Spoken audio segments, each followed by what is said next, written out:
Bonjour, je me présente, Jean-Noël Doux, je suis pasteur, l'un des pasteurs de l'équipe grenobloise et j'ai eu le privilège et la joie de pouvoir connaître Aurélien Fuseau, votre pasteur, il y a quelques années de cela, lorsque nous étions tous les deux en formation sur Grenoble. C'est une joie pour moi de pouvoir répondre à sa sollicitation et de vous apporter quelques mots euh, qui viennent de la parole de Dieu, de l'Écriture sainte. C'est une joie encore de pouvoir euh, m'arrêter avec vous quelques instants sur ce sujet, sur ce thème que j'ai intitulé « Entre dans ta chambre ». Il est bon encore de pouvoir entrer dans notre chambre et d'être à l'écoute de notre Dieu. Que Dieu soit béni.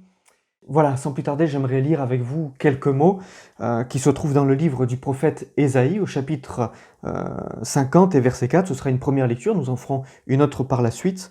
Il est écrit « Le Seigneur Dieu m'a enseigné ce que je dois dire pour que je sache avec quels mots je soutiendrai celui qui est abattu. Chaque matin, il éveille mon oreille, il me réapprend à écouter, comme doivent écouter les disciples. Le Seigneur Dieu m'ouvre les oreilles, et je ne lui résiste pas, je ne recule pas. Amen. Amen. Dieu nous parle, Dieu veut encore nous enseigner, et c'est vrai, nous voulons, comme le prophète Ésaïe en son temps, ne pas résister au bon conseil de Dieu, ne pas reculer, ne pas fuir devant ce que Dieu peut nous partager, même quand le contexte parfois, comme aujourd'hui, est difficile. Il est bon encore, au contraire, de pouvoir nous approcher de Dieu et de chercher auprès de lui le conseil. J'ai intitulé donc ce message « Entre dans ta chambre » parce que il est nécessaire pour nous aujourd'hui encore de pouvoir avoir un temps de prière, un temps dans la présence de Dieu, dans l'intimité avec Dieu, avec Jésus-Christ bien sûr. Et on voit là déjà un homme qui a recherché Dieu et dans un temps spirituel particulier, euh, Dieu a pu trouver cet homme auquel il va pouvoir euh, donner un message, un conseil, une parole pour le peuple de Dieu, pour l'exhorter et l'amener encore à aller plus loin avec lui. Merci Seigneur. Le Seigneur l'Éternel m'a donné une langue exercée pour que je sache soutenir par la parole celui qui est abattu. Il nous dit, il éveille. Chaque matin, il éveille mon oreille pour que j'écoute comme écoute des disciples. Et donc, français courant, il me réapprend à écouter comme doivent écouter les disciples. Réapprendre à écouter. Nous avons entendu, nous avons connu, et nous continuons d'entendre, nous continuons d'écouter, et il est bon encore, comme il est dit là, il me réapprend. Puisse dans ces temps particuliers, nous aussi, réapprendre peut-être à écouter Dieu d'une manière particulière, d'une manière attentive.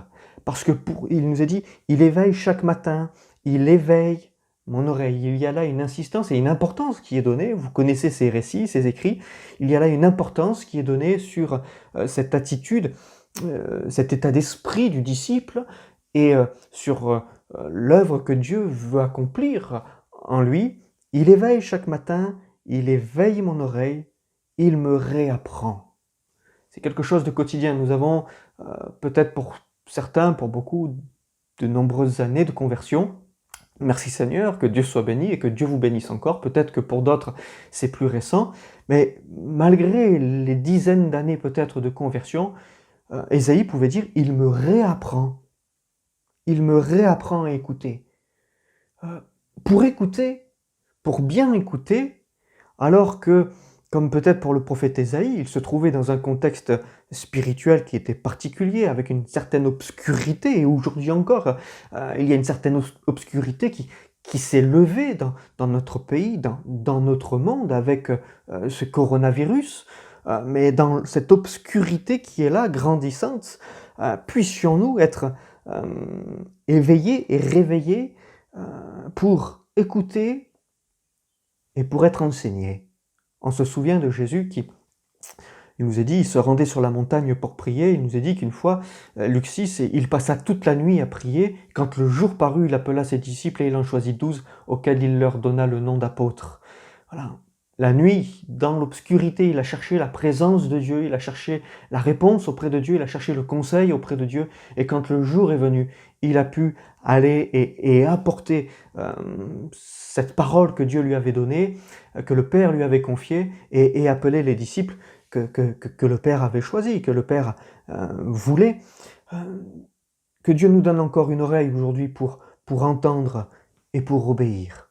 Alors, dans cette deuxième lecture que j'aimerais faire maintenant avec vous, il est question de la chambre parce que pour écouter, il faut avoir une oreille attentive. Il est bon de parler, il est bon de prier, demander et vous recevrez, mais dans nos temps de prière et dans le temps que nous voulons passer aujourd'hui avec Dieu, et alors que nous sommes en temps de confinement, il y a là un temps pour nous, je le crois, qui peut être et qui est favorable pour rechercher plus précisément, plus intensément la présence de Dieu, la communion avec Dieu. Il est bon pour nous de pouvoir entrer dans notre chambre et d'éduquer, d'instruire notre oreille pour pouvoir entendre et reconnaître le son de sa voix. Une oreille attentive se trouve où? Dans le recueillement et le silence. Il est important de demander, mais il est important aussi, dans nos temps de prière et de culte personnel, de garder des temps de silence pour laisser à Dieu l'opportunité et l'occasion encore de déposer quelque chose venant de lui dans nos cœurs. Dans le sermon sur la montagne, Jésus a enseigné bien des choses pour ses disciples et pour nous, donc en l'occurrence, et entre autres. Et à un moment donné, il va parler sur la prière, il va enseigner sur la prière. Et il va dire, Matthieu 6, verset 6, « Mais quand tu pries, entre dans ta chambre, ferme ta porte, et prie ton Père qui est là dans le lieu secret, et ton Père qui voit dans le secret te le rendra. » En priant, ne multipliez pas de vaines paroles, comme les païens qui s'imaginent qu'à force de paroles, ils seront exaucés. Ne leur ressemblez pas, car votre Père sait de quoi vous avez besoin, avant même que vous le lui demandiez. Voici donc comment vous devez prier, notre Père qui es aux cieux. Que ton nom soit sanctifié, que ton règne vienne, que ta volonté soit faite sur la terre comme au ciel. Donne-nous aujourd'hui notre pain quotidien, pardonne-nous nos offenses, comme nous aussi nous pardonnons à ceux qui nous ont offensés. Ne nous induis pas en tentation, mais délivre-nous du malin, car c'est à toi qu'appartiennent dans tous les siècles le règne, la puissance et la gloire. Amen. Amen. Mais quand tu pries, entre dans ta chambre et ferme ta porte.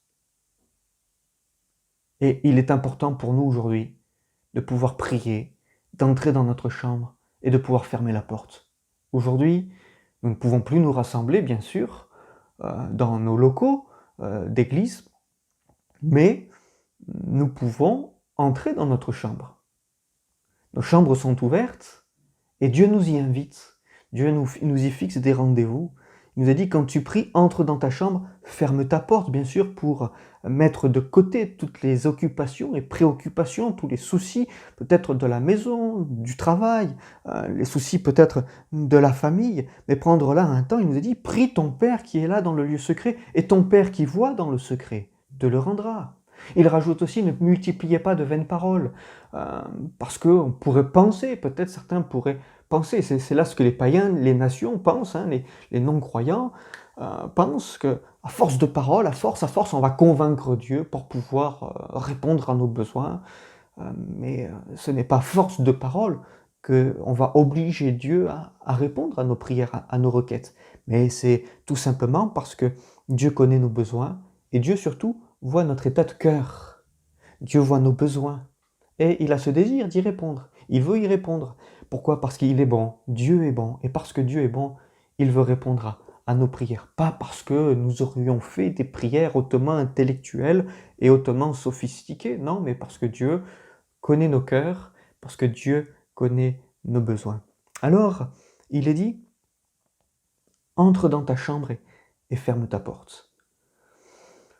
Si c'est vrai qu'il n'y a aucun acte méritoire dans la prière, Jésus nous invite à entrer là et à fermer la porte, à prendre un temps privé avec lui.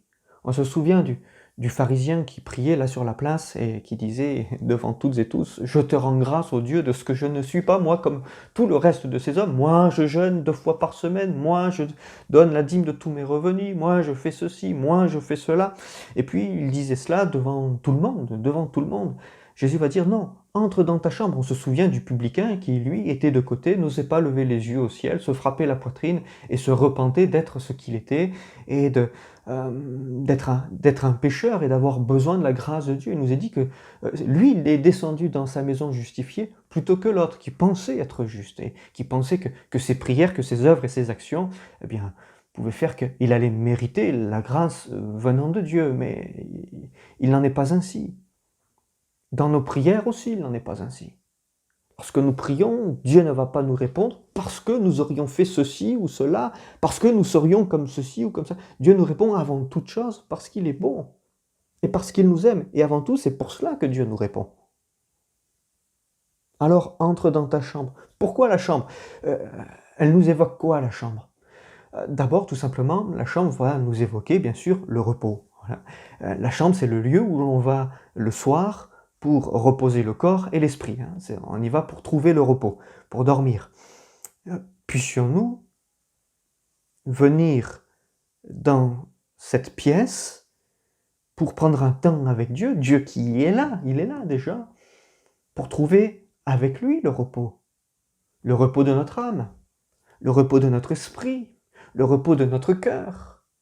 Il est là pour nous accorder encore tout cela et nous nous souvenons de cette parole de Jésus qui pouvait dire « Venez à moi, vous tous qui êtes fatigués et chargés, et je vous donnerai le repos ». Et de toute évidence, nous avons besoin aujourd'hui encore, l'Église a besoin, les chrétiens que nous sommes ont besoin, et le monde, la société a besoin de trouver le repos dans toute cette agitation omniprésente. Dieu est là, lui, pour nous accorder ce repos. Qu'il en soit ainsi, il nous invite encore à venir à lui. Venez à moi, vous tous qui êtes fatigués et chargés, et je vous donnerai du repos, le repos pour vos âmes.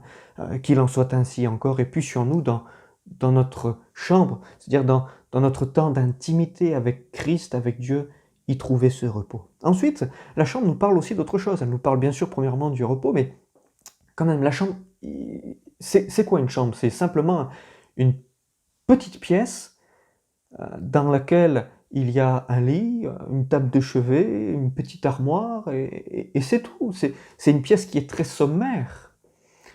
C'est une pièce qui est simple. Un lit, un endroit pour se reposer, voilà, on y va le soir pour se coucher, le matin, ensuite, on va qu'à toutes nos activités, on va au travail, on est dans nos activités, dans la maison, dans l'appartement, peut-être dans le jardin, mais la chambre, c'est le lieu pour dormir. Donc, entre dans ta chambre, ça veut dire que Dieu nous invite à rentrer et à revenir à l'essentiel, à la simplicité et à l'humilité. Et s'il y a aussi un enseignement de tout ce qui nous arrive aujourd'hui, c'est que nous avons besoin d'être humbles devant Dieu parce que nous ne maîtrisons que peu de choses, pas grand-chose. Et vraiment, nous sommes humbles devant toutes ces choses-là et que Dieu nous garde. Que Dieu nous bénisse, que Dieu nous bénisse. Entre dans ta chambre, c'est-à-dire, sois simple et humble devant Dieu. Simplicité et humilité sont nécessaires encore dans la présence de Dieu, qui est le Créateur de la terre et des cieux. Et nous étions et nous sommes comme ce publicain qui ne méritait rien, mais à qui Dieu fait grâce. Et Dieu veut nous faire grâce encore, comme il a fait à d'autres, comme il a fait au prophète Ésaïe en son temps, que de pouvoir passer un temps avec lui, recevoir une parole de Dieu pour lui, puis pour le peuple, et de pouvoir transmettre, et de pouvoir voir l'œuvre de Dieu. Mais quelle grâce de pouvoir dire que Dieu veut se servir de nous. Dieu veut nous parler, Dieu veut nous encourager, Dieu veut nous fortifier. Entre dans ta chambre. Ésaïe, c'est dans le silence, dans le recueillement, qu'il a reçu la parole de Dieu. Jésus nous invite à y entrer. Il y a un autre homme, un jeune homme qui, lui aussi, dans le recueillement et dans le silence, a entendu la parole de Dieu. C'est Samuel. Samuel qui était au temple et qui était là pour servir le temple, dans le temple. Il servait. Quand il y avait un besoin, il était là. Et la nuit aussi, eh bien, il y avait un service à accomplir dans le temple et dans le sanctuaire. Il était là pour accomplir ce service. Et la nuit aussi, alors qu'il était dans le sanctuaire pour servir, eh bien, il pouvait aussi s'y endormir. il pouvait aussi s'y endormir. Et alors qu'il dormait, là, dans le sanctuaire, alors qu'il y avait comme établi, un petit peu établi son...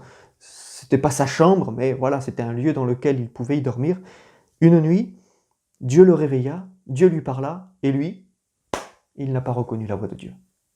Par 3 fois, il est allé voir Élie, qui lui était dans sa chambre et qui dormait, et il va dire, mais tu m'as appelé, me voici, je suis là. Et Élie qui se réveille une première fois, c'est pas moi, une deuxième fois, c'est pas moi, la troisième fois, Élie se dit, tiens, c'est Dieu. Alors il va dire, la prochaine fois tu diras, parle, ton serviteur écoute. À la troisième fois, Samuel va entendre cette voix et va pouvoir dire à Dieu, parle, ton serviteur écoute. Mais c'était dans un lieu dans lequel il avait trouvé la paix et le repos. Il était en repos, il était en train de dormir. C'est-à-dire qu'il n'y avait plus de bruit environnant et Dieu l'a éveillé, Dieu l'a réveillé, Dieu a éveillé son oreille. Là, dans le recueillement et le silence, dans la simplicité et dans l'humilité, je le crois, parce que en ce temps-là, cette période spirituelle était difficile. C'était une période spirituelle de déclin. Le sacrificateur Élie était devenu aveugle, ses enfants, ses fils avaient déshonoré Dieu, ces choses-là s'ébruitaient. Et il nous a dit qu'en cette période-là, la parole de Dieu était rare et Dieu se révélait rarement par des visions. Une période spirituelle pauvre, difficile, période de déclin. Mais c'est là, dans cette période-là, que Dieu va se révéler, et en particulier à Samuel, mais qui va devoir apprendre à reconnaître la voix de Dieu. Jésus qui pouvait dire donc, entre dans ta chambre. Pourquoi? Parce que c'est là, dans le recueillement et le silence, que l'on exerce notre oreille à entendre et à reconnaître la voix de Dieu. Samuel, c'est dans le recueillement et dans le silence qu'il a appris à reconnaître qui était celui qui lui parlait, qui était Dieu. Dieu s'est fait connaître à Samuel. Merci Seigneur. Il nous est dit, 1 Samuel 3,19, Samuel grandissait, l'Éternel était avec lui, et il ne laissa tomber à terre aucune de ses paroles. Ouais. Samuel grandissait, Dieu était avec lui. L'enfant grandit, le jeune homme grandit, il devient un adulte. Et nous aussi, nous grandissons. Et d'enfants spirituels que nous étions, ou peut-être que quelques-uns sont encore, et c'est normal, bien, nous devenons des adultes. Nous sommes toutes et tous appelés à devenir matures, des hommes et des femmes matures dans la foi, des adultes spirituels. Il y a le développement normal d'un être humain, d'un enfant, jusqu'à la taille adulte, et il y a le développement aussi spirituel qui doit se faire lui aussi graduellement, à l'image de cet enfant qui devient un adulte. Eh bien nous voulons, et Dieu veut faire de nous des adultes, mais pour cela, il nous faut apprendre. Un enfant, il apprend, n'est-ce pas? Un enfant, il regarde. Un enfant, il écoute, il est attentif à tout ce qui se passe, à tout l'environnement, parce qu'il désire apprendre, et ensuite il va reproduire, il va imiter, mais il va apprendre. Il est enseignable, l'enfant. Et Ésaïe disait, on le disait tout à l'heure, il me réapprend, chaque matin il me réapprend. Où en sommes-nous aujourd'hui?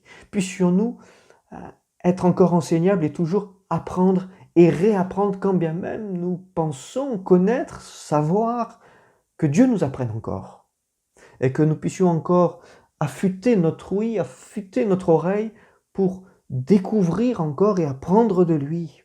Et je vais bientôt terminer. Samuel grandissait à la fois dans la connaissance personnelle de Dieu, et c'était lié aussi dans la connaissance de la parole de Dieu, de la parole qui était révélée, et qui est là, retranscrite, et qui rite, merci Seigneur, et que Dieu nous aide encore, et à nous aujourd'hui encore, de pouvoir grandir dans cette connaissance de Dieu, et dans cette connaissance de la parole de Dieu. Tout est lié, l'un ne va pas sans l'autre, l'un ne va pas sans l'autre. Pour terminer, je dirais que Dieu a pu se servir de Samuel, Dieu a pu se servir d'Ésaïe pour exprimer la pensée de Dieu, la parole de Dieu. Dieu était avec Samuel, il nous est dit. Dieu était avec Élie, tout comme il veut être encore avec nous, tout comme il est avec nous. Souvenons-nous de ce qu'il a dit, et je suis tous les jours avec vous jusqu'à la fin. Allez, allez, et je suis tous les jours avec vous jusqu'à la fin. Nous voulons aller et entrer encore dans l'œuvre de Dieu, entrer dans la présence de Dieu, et nous verrons qu'il est avec nous, oui, tous les jours, jusqu'à la fin. Il veut nous accompagner, mais je crois aussi qu'il veut nous parler, qu'il veut nous encourager, qu'il veut nous bénir, qu'il veut nourrir nos cœurs, qu'il veut nourrir notre âme, afin que nous puissions grandir, afin que nous puissions croître. On va prier, on va terminer ces moments par la prière, mais nous voulons que nos prières, c'est vrai, entrent dans ta chambre et prie ton Père qui est là dans le lieu secret, ton Père qui est là dans le secret te le rendra, que nos prières soient en harmonie, que nos prières soient en accord avec la parole révélée, avec sa volonté révélée, et que ce temps que nous connaissons aussi soit une période d'affermissement et de croissance, comme cela l'a été pour Samuel, de croissance personnelle et collective, que ce soit un temps qui affermisse les chrétiens que nous sommes et l'Église de Jésus-Christ que nous sommes. Que Dieu soit béni. Seigneur Jésus, merci encore pour ces moments, pour ces instants passés dans ta présence, et merci parce que tu es celui qui veut encore parler à ton peuple aujourd'hui. Merci notre Père parce que tu es celui qui veut parler à tes enfants. Alors nous nous tenons là, maintenant, te demandant ta grâce et te disant encore, Seigneur, parle-nous, parle-nous.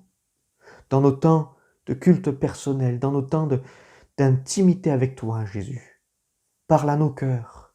Merci de déposer dans nos cœurs, Seigneur, ta pensée, Seigneur mon Dieu, ta parole, que ce que nous pouvons lire encore puisse nous nourrir, nous interpeller, nous faire du bien, nous fortifier, nous instruire, nous corriger. Ta parole est utile, Seigneur, pour enseigner. Seigneur, merci. Merci aujourd'hui encore de ce que tu désires faire avec chacun d'entre nous. Nous ne sommes que des serviteurs inutiles, mais Seigneur, pourtant, tu es là et tu veux œuvrer encore avec nous. Jésus, merci parce que tout n'est que grâce, tout n'est que bonté. Seigneur, et merci pour ta présence et merci pour ces rendez-vous que tu fixes avec nous dans cette chambre, dans ce lieu simple, dans ce lieu d'intimité avec toi, de communion avec toi, que ton nom soit glorifié. Amen. Amen.